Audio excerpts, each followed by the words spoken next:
Muy bien, hermanos. Hemos visto hasta el domingo pasado el capítulo 2 de 2 Pedro y vimos que en este capítulo Pedro hace una vehemente y férrea crítica sobre aquellos que él llama los falsos maestros que estaban infiltrándose en las iglesias. Y ahora hace una transición el apóstol y pasa de esta crítica, pasa a mostrar a los creyentes dos temas que son importantes, entre otros temas que vamos a encontrar en el capítulo 3. Y el apóstol pasa ahora a hacer algunas afirmaciones importantes en cuanto a la vida de los creyentes, en cuanto a la doctrina, la teología cristiana. Y va a encarar un tema que es fundamental, que es la esperanza cristiana del regreso de nuestro Señor Jesucristo. Y lo que ese regreso produce, va a producir en la vida de los creyentes. Para comenzar, plantea varios puntos de vista sobre los que puede reflexionarse acerca de la segunda venida del Señor. Primeramente sienta la base bíblica, luego menciona directamente el pensamiento de los críticos y finalmente declara la forma en que debemos considerar que Dios mismo ve las cosas. Todo esto es solo para trazar el camino a las afirmaciones con que cierra la carta, la grandiosa expectativa que orienta el camino de la vida cristiana. La vida de Pedro está también llegando a su final, como está llegando esta carta. Con toda probabilidad, cuando Pedro escribe esta carta, estaba prisionero en la cárcel romana. Y ya seguramente, es posible, pero seguramente ya la sentencia estaba dictada. Y Pedro entonces envía esta carta a sus amados, como él llama, en varias oportunidades. Él había manifestado, si ustedes recuerdan en la primera carta, capítulo 1, versículo 4, Pedro les dice, sabiendo que en breve debo abandonar el cuerpo. No cabe duda que el alma de Pedro habría sentimientos encontrados. Partir saliendo de los sufrimientos en que él estaba, en esa situación, para estar con Cristo, era mucho mejor, como también lo expresó el apóstol Pablo en una situación semejante que la encontramos en Filipenses 1:23. Pero también aquí su vida permitía desarrollar un ministerio en favor de los creyentes a los que él entrañablemente amaba. Entonces, en primer lugar, vamos a ver la promesa de la segunda venida. Antes de entrar al análisis de la carta, quisiera que tuviéramos un poco de claridad respecto de qué significa la segunda venida de nuestro Señor Jesús. Hay muchos temas que seguramente van a surgir, el milenio, el rapto de la iglesia, si es pre o post tribulacionista, eso hoy no vamos a entrar. Pero sí tenemos que tener en claro lo que la Biblia dice con claridad, porque el tema del milenio, tenemos que reconocer que el milenio y la gran tribulación, si es pre o post, son temas que aún encontrándose en la palabra, se prestan a ciertas interpretaciones que difieren. Y lamentablemente hay que reconocer que a través de la historia de la Iglesia, estos temas muchas veces han dividido a la Iglesia. Entonces yo quisiera que tuviéramos en claro esto. La esperanza de gloria, que es como lo llama Pablo, significa, en primer lugar, que es lo que está claro, el regreso de nuestro Señor Jesucristo. Lo que se llama la segunda venida.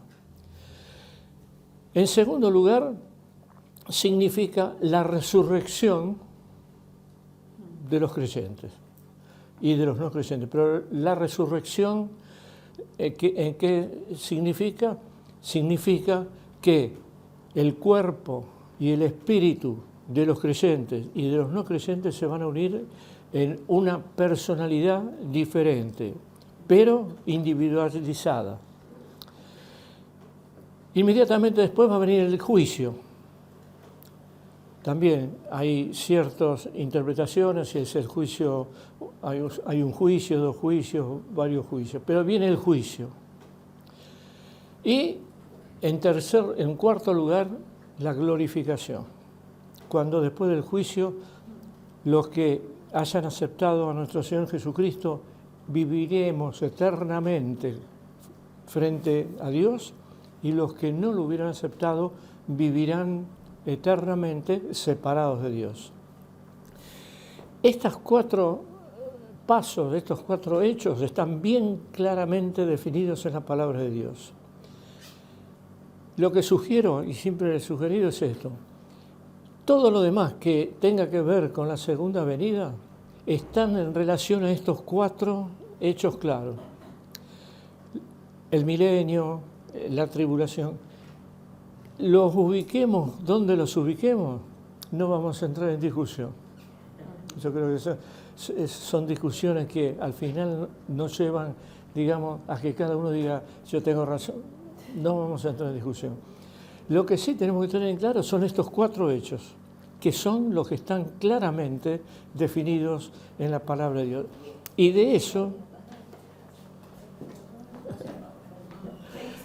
nos referimos a cuando hablamos de la segunda venida del Señor. Recordemos también esto.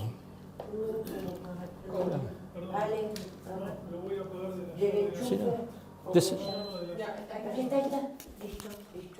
Gracias. Estaban dando frío ahora. Que en las etapas de la salvación, hola hermana, hay 3 etapas también bien definidas. Una es la redención, que se desarrolla en el pasado. El segundo hecho es la adopción, cuando al ser redimidos, Dios nos adopta como hijos y pasamos a formar parte de la familia de la Iglesia. Y la tercera es la glorificación, que es donde va a consumar todos los propósitos de Dios para con el hombre. Entonces, primero, repetímelo, Redención. Adopción y glorificación. Hola. Pueden tener otros títulos también, pero digamos estos son 3 conceptos que debemos tener bien claros, están bien definidos. Esto los define así, con la claridad de este gran siervo de Dios. Es decir, el capítulo 2 en realidad fue un paréntesis que Pedro hizo en el desarrollo de su carta, en donde Pedro, en el capítulo 2, describe la vida, la influencia y el destino de los falsos maestros. El apóstol prosigue con su tarea de exhortar y animar a los creyentes. En este pasaje, alguien que pueda leer del capítulo 3, versículo 1 al 4. No, perdón, 1 al 7. Sí, leo 1 al 7. Amados, esta es la segunda carta que os escribo y en ambas despierto con exhortación de otro limpio entendimiento, para que tengáis memoria de las palabras que antes han sido dichas por los santos profetas y del mandamiento del Señor y Salvador dado por vuestros apóstoles, sabiendo primero esto, que en los posteriores días vendrán burladores, andando según sus propias concupiscencias y diciendo, ¿dónde está la promesa de su advenimiento? Porque desde el día en que los padres durmieron, todas las cosas permanecen así como desde el principio de la creación. Estos ignoran voluntariamente que en el tiempo antiguo fueron hechos por la palabra de Dios los cielos y también la tierra, que proviene del agua y por el agua subsiste, por lo cual el mundo entonces pereció anegado en agua. Pero los cielos y la tierra que existen ahora están reservados por la misma palabra, guardados para el fuego en el día del juicio y de la perdición de los hombres impíos. Amén. Algunos temas que tenemos que analizar acá, ¿no? En primer lugar, en los versículos 1 y 2, Pedro hace énfasis en la recordación, lo que los creyentes debemos recordar. Y él habla de una segunda carta. Evidentemente el apóstol creía en el valor de la repetición, en la enseñanza de la palabra. El apóstol Pablo compartía el mismo criterio. Aquí hay algo importante. Muchos creyentes, generalmente inmaduros, desean con ansiedad escuchar cosas novedosas, cuando lo que en realidad necesitan es la repetición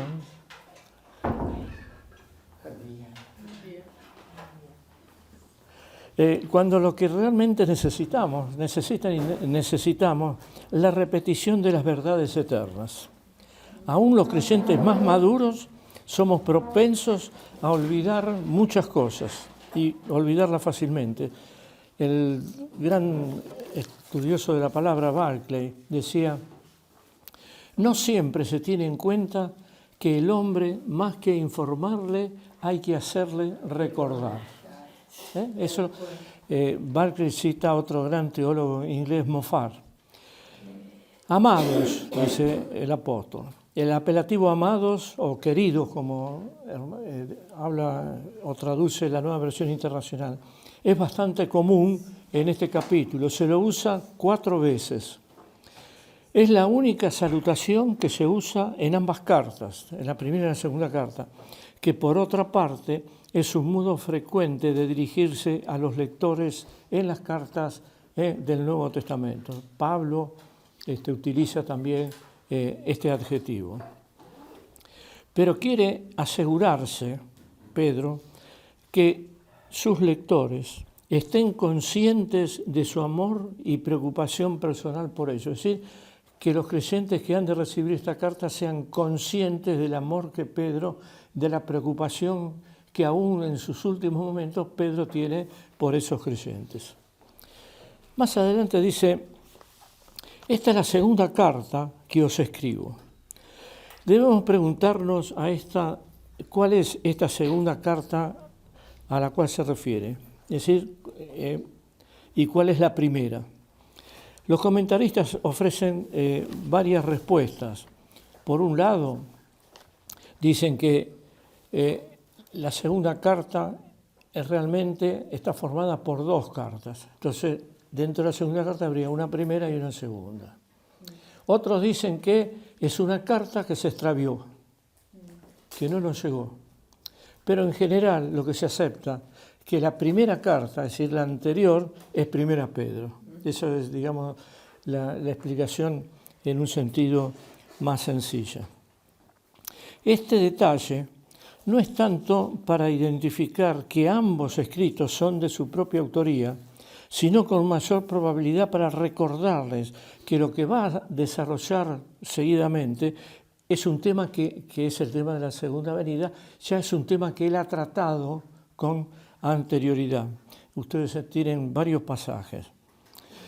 Por tanto, el tema tiene fundamental importancia para el apóstol al insistir continuamente en él. Dice el apóstol: y en ambas, la primera y la segunda, despierto con exhortación vuestro limpio entendimiento.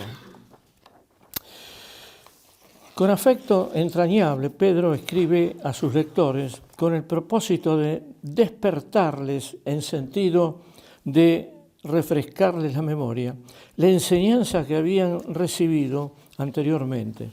El texto griego dice que lo hace para estimularlos a pensar con claridad, o, como dice Pedro, a pensar con criterio. Es lógico que busque en ellos un sano criterio, porque en el entorno en el que estos creyentes estaban viviendo estaban los falsos maestros que estaban manipulando, tergiversando la palabra, la enseñanza apostólica. Y que obviamente lo que procuraban y necesitaban para desarrollar su actividad era desvirtuar lo que los apóstoles habían dicho y habían escrito. La doctrina de la segunda venida de Cristo es de gran importancia.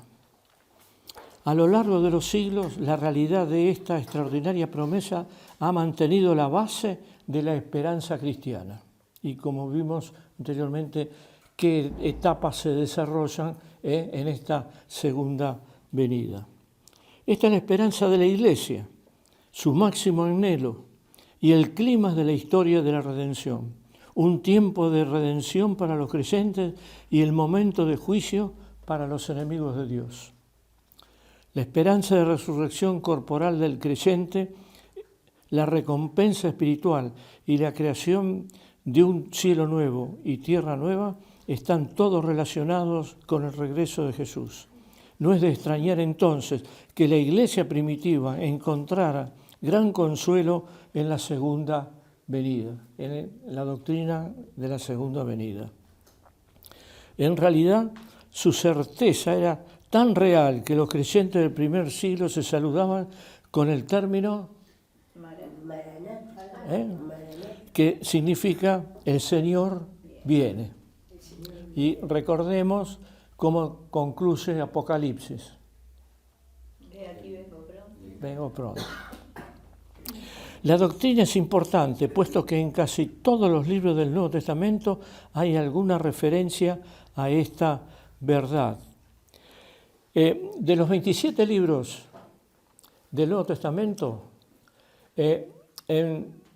solamente hay 2 libros en donde no se encuentra ninguna referencia a la segunda venida. Filemón y Tercera Juan. Ustedes lo van a encontrar en las referencias. Yo, al estudiar el capítulo 3, les pido que lean las referencias y las notas porque hay muchos temas que aclaran lo que estamos diciendo en la clase.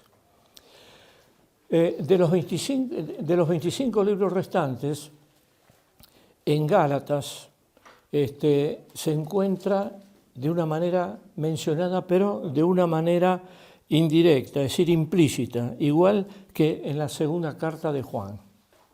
En el resto de los libros se encuentra explícitamente expuesta el tema de la segunda venida de nuestro Señor Jesucristo, de la esperanza de gloria. Y por otra parte, de los 300 capítulos del Nuevo Testamento, que tiene el Nuevo Testamento, de los 260 capítulos que contiene el Nuevo Testamento, hay 300 citas de este tema, de la segunda venida. Es decir, revistiendo especial importancia al ser una promesa personal del Señor Jesús, por lo cual de manera inexorable ha de cumplirse en el momento en que Dios lo decida, según el tiempo de Dios. Amén. Versículo 2. Para que tengáis memoria de las palabras que antes han sido dichas por los santos profetas y del mandamiento del Señor y Salvador dado por vuestros apóstoles. Es un pasaje que encontramos paralelo, también ya vamos a ver próximamente en Judas capítulo 1, versículo 17. Es evidente que Pedro creía en la unidad de las Escrituras y que existía un propósito en ellas. Los creyentes deben tener en mente continuamente el fundamento de la fe cristiana que descansa en Cristo, los profetas y los apóstoles. En primer lugar, Pedro quiere que sus lectoras que sus lectores comiencen recordando las profecías del Antiguo Testamento, especialmente aquellas que tienen que ver con el día del Señor, como así se llama los últimos tiempos en el Antiguo Testamento. Encontramos en Isaías, en Malaquías. Por tanto, de Isaías a Malaquías, desde el principio de los profetas del Antiguo Testamento hasta el final, el tema de la era final de Dios, a menudo llamada el Día del Señor, está claramente anunciada. Es de fundamental importancia las revelaciones que los profetas hicieron en el nombre del Señor, exponiendo la verdad de la segunda venida de Cristo, en cuyos mensajes Pedro ha centrado la atención de los creyentes en ambas cartas, como hemos visto. En griego, el apóstol usa el término pasado perfecto del verbo han sido dichas, es decir, para indicar que las profecías que se dieron en el pasado tienen validez en el presente. ¿Y quién comunicó estas profecías? Los santos profetas, que hablaron inspirados por el Espíritu Santo, como ya Pedro lo había dicho en 2 Pedro 1:21. Pedro los llama santos, término que parece haber sido habitual para referirse a los profetas del Antiguo Testamento, pero en este contexto sirve para distinguir a los verdaderos profetas de los falsos. En segundo lugar, los creyentes siempre deben tener presente el recuerdo de las enseñanzas de los apóstoles que expresaron el mandamiento del Señor y Salvador. Nada hay en los escritos apostólicos que no sea el desarrollo de todas las cosas que Jesús había mandado. Recuerden la gran comisión, siendo discípulos, enseñándole todas las cosas que os he mandado, dijo el Señor. Es decir, que la doctrina no tiene origen en los apóstoles, sino que su origen es el Señor. El título Señor y Salvador aparece 4 veces en esta carta, añadiendo en 3 de ellas el nombre de Jesucristo. En una de ellas no se menciona el nombre, pero se habla del Señor y Salvador. Por medio de la combinación de los dos títulos, Señor y Salvador, Pedro enfatiza que la soberanía incluye también la salvación. El señorío de Cristo incluye también la salvación del hombre. Es evidente entonces, y ya lo vamos a ver también cuando analicemos la teología de Pedro, la centralidad de la persona del Señor Jesucristo en los escritos del apóstol. La lectura dado por vuestros apóstoles ha llevado a algunos intérpretes a afirmar que Pedro no pudo haber escrito estas palabras. Fue más bien un autor de fecha posterior que deseaba expresar su respeto por los apóstoles como grupo. Recuerden ustedes que cuando en la introducción se analizó distintas opiniones, algunos interpretaban que esta carta había sido escrita después de la muerte del apóstol Pedro por un discípulo que quiso ensalzar la personalidad y que seguramente habría escuchado las enseñanzas de Pedro y las expuso por escrito. Esa era una de las teorías que están refutadas por la generalidad de los eruditos. Pedro ya se había identificado como apóstol, por lo que referencia a vuestros apóstoles no puede querer decir que Pedro se excluyera de este grupo, sino que habla en representación de este grupo. Siempre recordemos que cuando se habla de apóstoles, y lo van a leer también en un apartado, cuando se habla de apóstoles en el Nuevo Testamento, lo que se refiere, la palabra apóstol tiene varios significados, pero cuando el Nuevo Testamento habla de apóstoles, se refiere explícitamente al grupo de los 12, que en un momento estaba formado por Judas, Judas se suicida y entra Matías. Esos eran los apóstoles. Las otras interpretaciones, por extensión del significado de la palabra, porque apóstol significa, ¿ustedes recuerdan? ¿Qué significa la palabra apóstol? Enviado.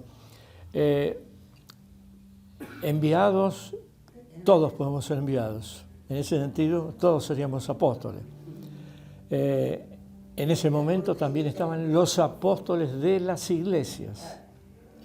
Pero el sentido de apóstoles, directamente, el apóstol, aquel grupo de los 12 que tenía responsabilidades especiales, porque fue el grupo que fue testigo del ministerio de nuestro Señor Jesucristo, la muerte de nuestro Señor, la resurrección de nuestro Señor Jesucristo, y fue el grupo al cual el Señor Jesucristo, de los cuales el Señor Jesucristo habló cuando dijo que Él iba a enviar su Espíritu Santo. El pastor lo mencionó en estos domingos. En primer lugar, para hacerles recordar lo que el Señor había dicho. Y en segundo lugar, para decirles cosas que en ese momento no podían recibir. La doble función del Espíritu, recordar y revelar. Y esto es de suma importancia, porque es la base del Nuevo Testamento. Y es de suma importancia porque cuando alguien se presenta como Manolo Pérez apóstol, lo que tenemos que decir es apóstol de qué iglesia. Ah, no, yo recibí, no hermano, mucho gusto. Hay mucha confusión sobre esto, pero de eso tenemos que tener bien en claro. Es decir, que cuando Pedro habla de vuestros apóstoles, lo que está hablando es del grupo de los 2, en donde él está incluido. Por eso, como decíamos, cuando Pedro comienza la carta, se presenta como apóstol de Jesucristo. Llegamos hasta el versículo 2 y continuaremos, Dios mediante, el próximo domingo con el versículo 3.